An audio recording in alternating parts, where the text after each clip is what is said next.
Welcome to the Doc Lounge podcast, Crazy Cases series. In this series, we will explore some of the most unusual and interesting cases medicine has ever seen.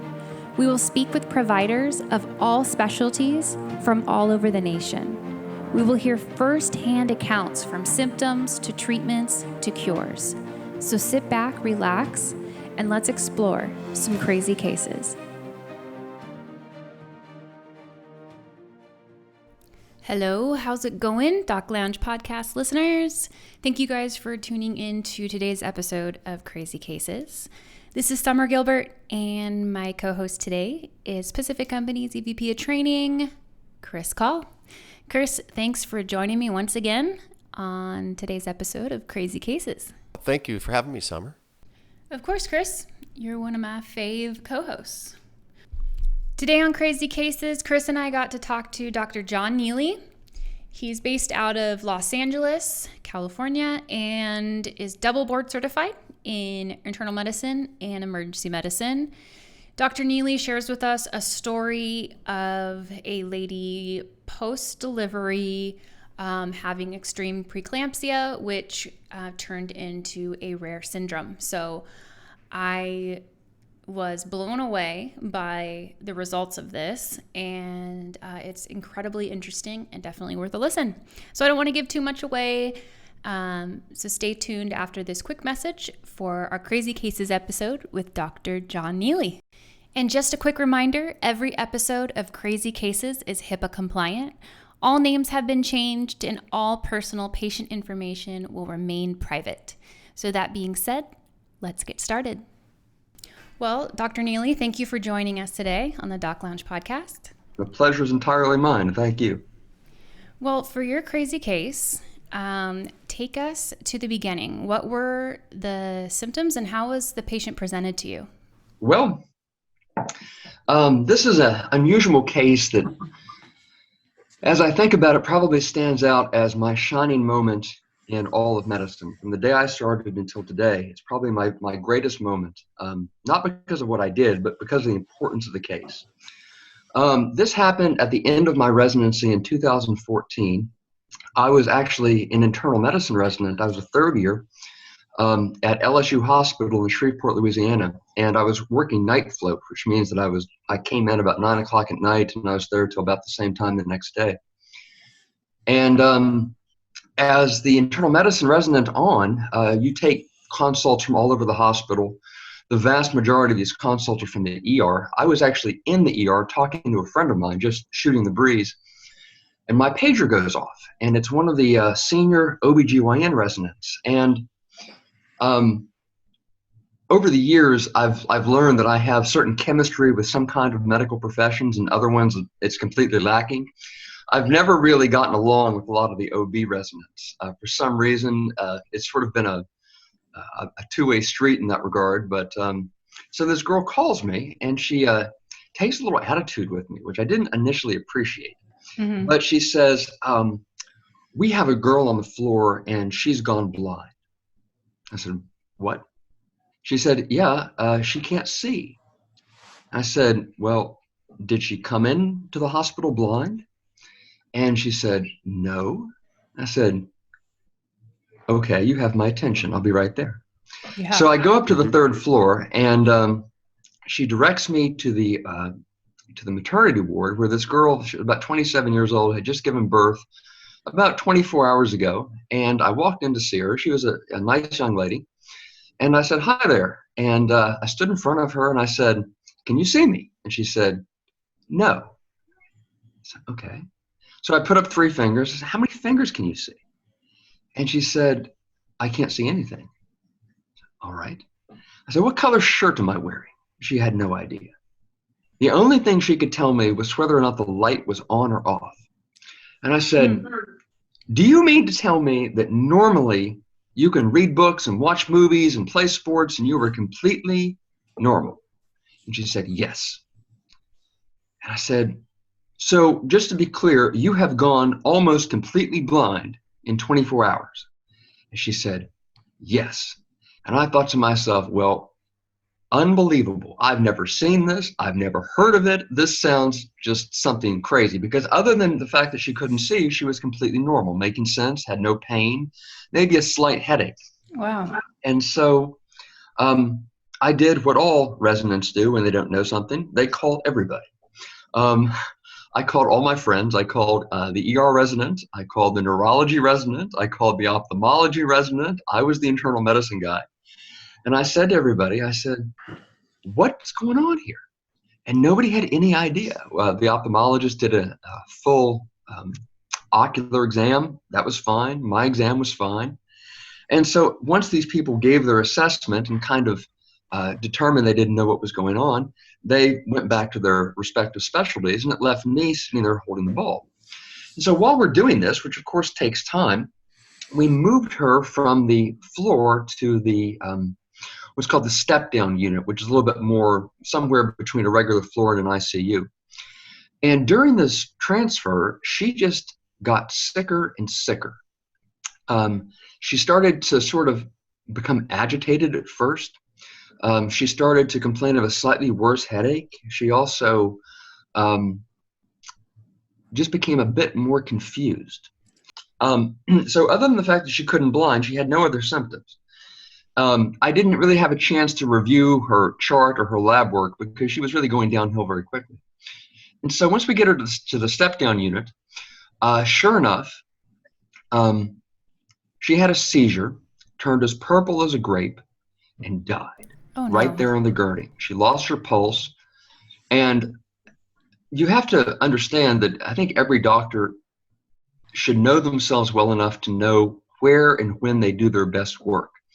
And for whatever reason, I do my best work in emergencies. And so I had been studying ER pretty intensely at that time. I'd done ACLS and PALS and ATLS, and I was really getting into the field pretty heavily at that point. And I saw her have a seizure and lose her pulse.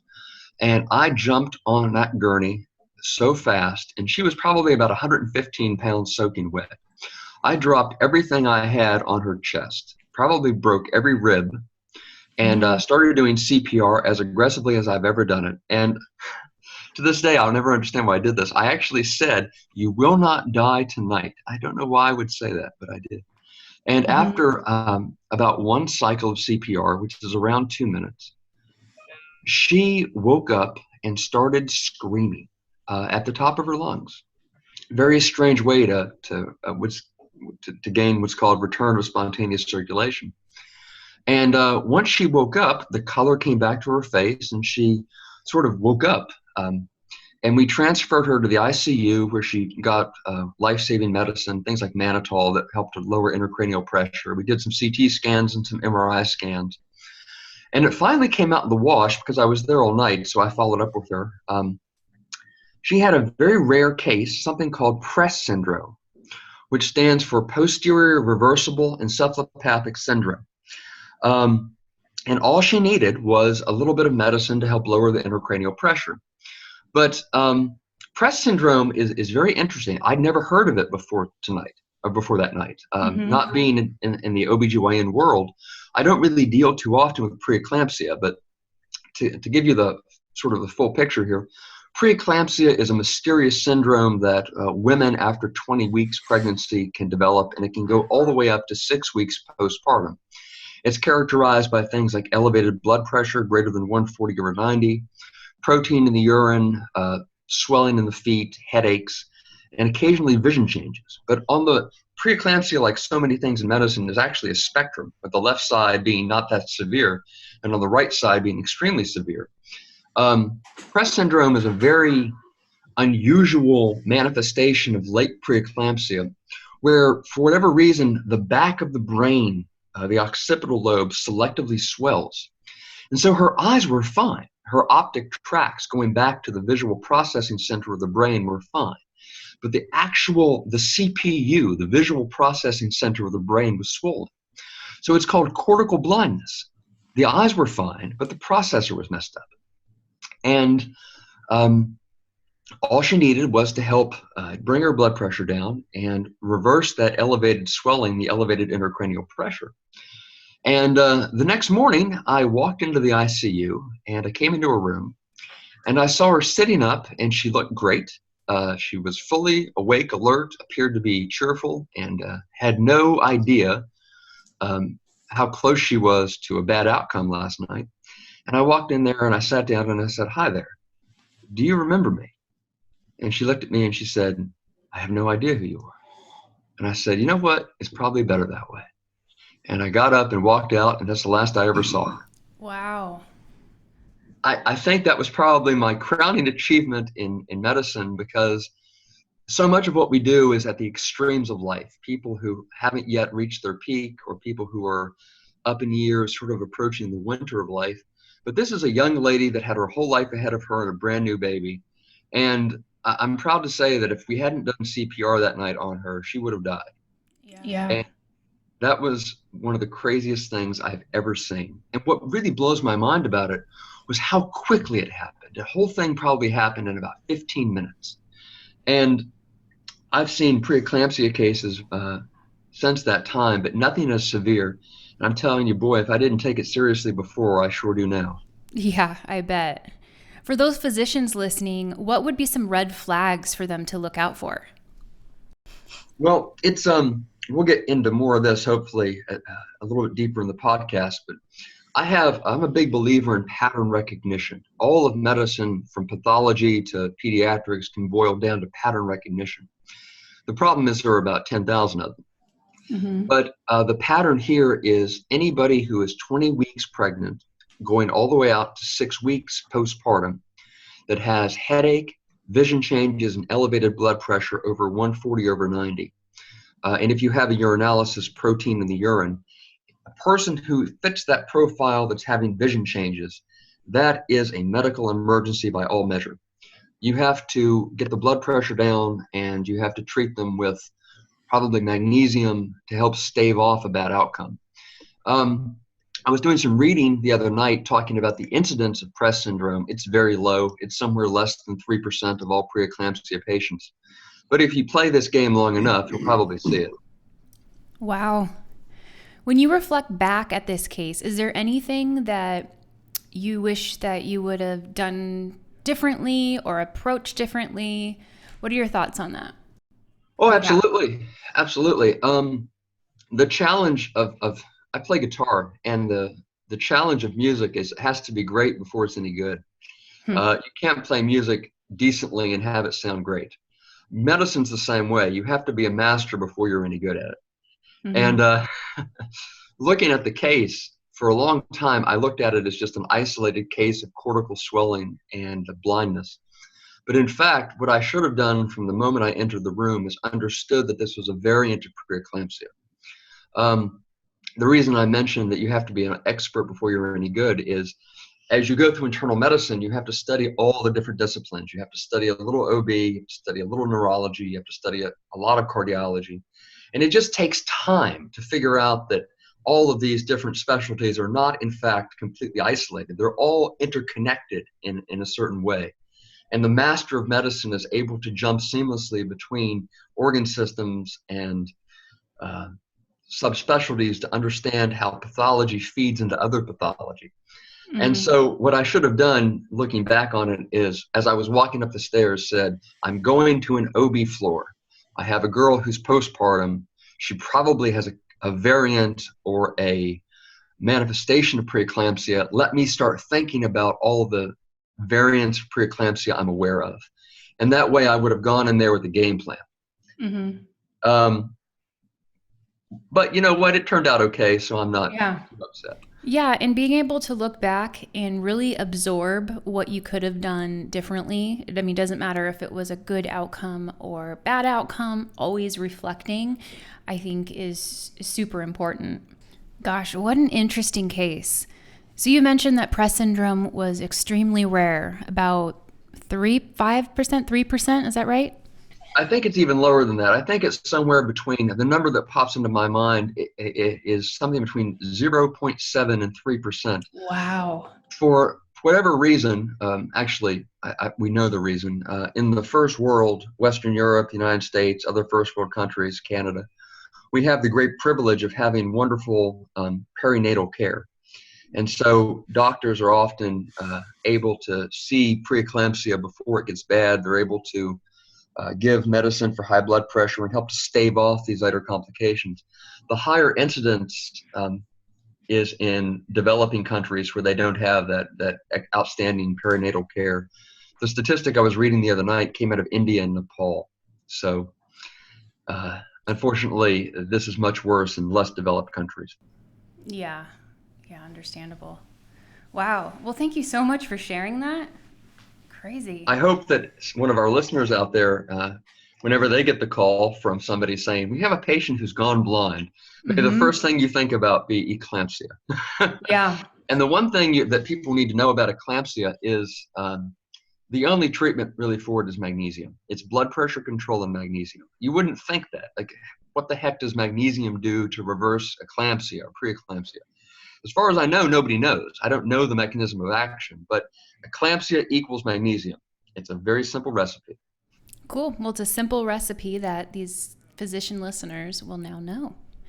But I have a quick question. So circling back on the relationship with your OBGYN, was it different after the case? Absolutely. I think anytime you have a difficult case and you come out of it having had a positive outcome, it does forge strong personal bonds. Yeah. It's funny because different fields of medicine attract different types of personalities, and for some reason I just never really had any chemistry with that particular department in our hospital. But you've probably heard of people who have been to war together, Marines, soldiers, sailors. They say that nothing in life can create a bond like combat. Mm-hmm. I've never been in combat, but I can tell you in the hospital, it's probably the closest thing in civilian life you'll get. Yeah, absolutely. You always have that shared experience. Yeah, definitely. And when you say personality, it's so true, because when we have doctors on the podcast and we ask them, for example, is there a certain personality that you think should go into infectious disease or primary care? And they really come back at us with a truly specific answer. So I totally believe in that. I think there's definitely a relationship between specialty and personality. That's absolutely true. And one of the things that, looking back over my life and my career, that I didn't fully appreciate, it goes back to what Shakespeare said, know thyself and shall thine own self be true. To be successful in medicine, you have to know yourself. And so people who are naturally, how do you say this? People that are sort of naturally geared towards a specialty do have a certain similarity of personality type. Like you mentioned infectious disease, some of the smartest physicians I've ever met were infectious disease doctors, mm-hmm. and they naturally have a wonderful attention to detail. They're very precise, they're very meticulous, and they're very detail oriented. If you compare that to somebody who might be a good ER doctor, it's a totally different personality type. I've always noticed that the infectious disease doctors sort of like to hang out in the background, come in, do their part, and leave. Whereas the emergency medicine doctors that tend to be successful just take a much more overall aggressive approach to patient care. So medicine goes back to personality. That's just the bottom line. Yeah, absolutely. Well, thank you so much for sharing your case. I hope these physicians listening get a lot out of it. And I hope you have a wonderful rest of your day. Wonderful. Thank you for the opportunity. Thank you to all our listeners. If you'd like to be notified when new episodes air, make sure to hit that subscribe button. And thank you to Pacific Companies. Without you guys, this podcast would not be possible. If you'd like to be a guest or for more information, go to www.pacificcompanies.com.